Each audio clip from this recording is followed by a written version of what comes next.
अस्सलाम वालेकुम रहमतुल्लाह। आप सब कैसे हैं? उम्मीद करता हूं कि अल्लाह के फजल करम से आप बिल्कुल खैरियत से होंगे। ओवरसीज पाकिस्तानियों के लिए एक बुरी खबर है एयरलाइन की टिकट्स के हवाले से।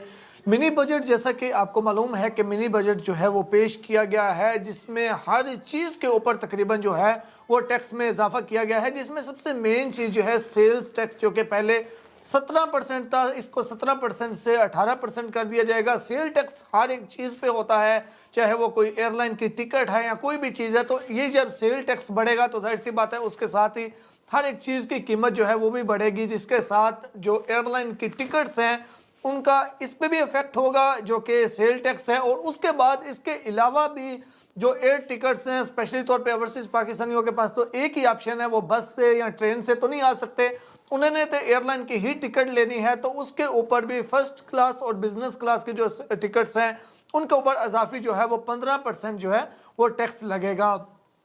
जो हुकूमत ने अभी मिनी बजट पेश किया, इसमें 170 अरब डॉलर जो है इनका जो यानी कि टैक्स जो है वो टैक्स इकट्ठा करने का जो हदफ है उसके हवाले से मुकम्मल डिटेल दी है कि 170 अरब डॉलर जो है वो हुकूमत ने ये मिनी बजट से जो टैक्स लगेंगे इससे वसूल करना है, जो कि IMF से डील करने के लिए ज़रूरी है।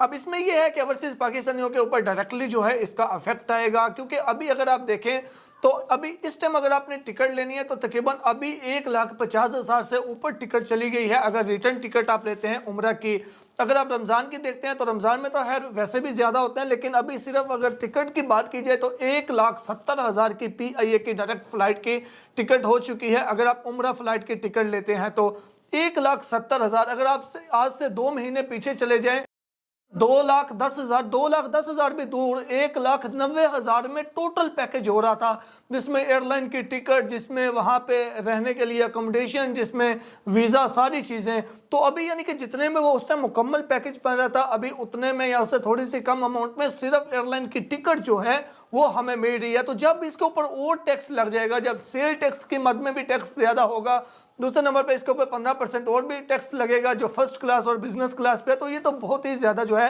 तो फिर ऊपर चला जाएगा, जिसमें डायरेक्टली जो नुकसान है वो ओवरसीज पाकिस्तानियों को होगा। क्योंकि ओवरसीज पाकिस्तानियों के पास तो पाकिस्तान आने जाने के लिए कोई दूसरा ऑप्शन नहीं है। चलें, जो डोमेस्टिक हैं उनके लिए ऑप्शन है, वो ट्रेन का इस्तेमाल कर सकते हैं या फिर बसेस का इस्तेमाल कर सकते हैं।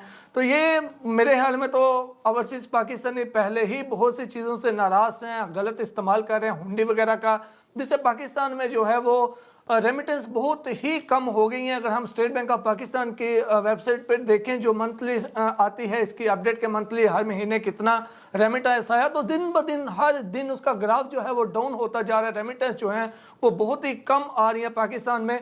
उसकी मेन वजह यह है कि ओवरसीज पाकिस्तानी जब हुकूमत से नाराज़ होते हैं तो वो ये करते हैं कि वो या तो पाकिस्तान पैसा कम बेचते हैं, या फिर अगर बेचते भी हैं तो वो फिर गलत तरीके से यानी कि हुंडी का इस्तेमाल करके बेचते हैं, लीगल तरीके से नहीं बेचते। तो ये हुकूमतों को सोचना चाहिए लाजमी तौर पे इस हवाले से कि यानी कि टैक्स लगाना है, कोई एक तरीका होता है, प्रॉपर तरीके से लगाएं, जिसमें जो है तो किसी एक बंदे को टारगेट ना किया जाए।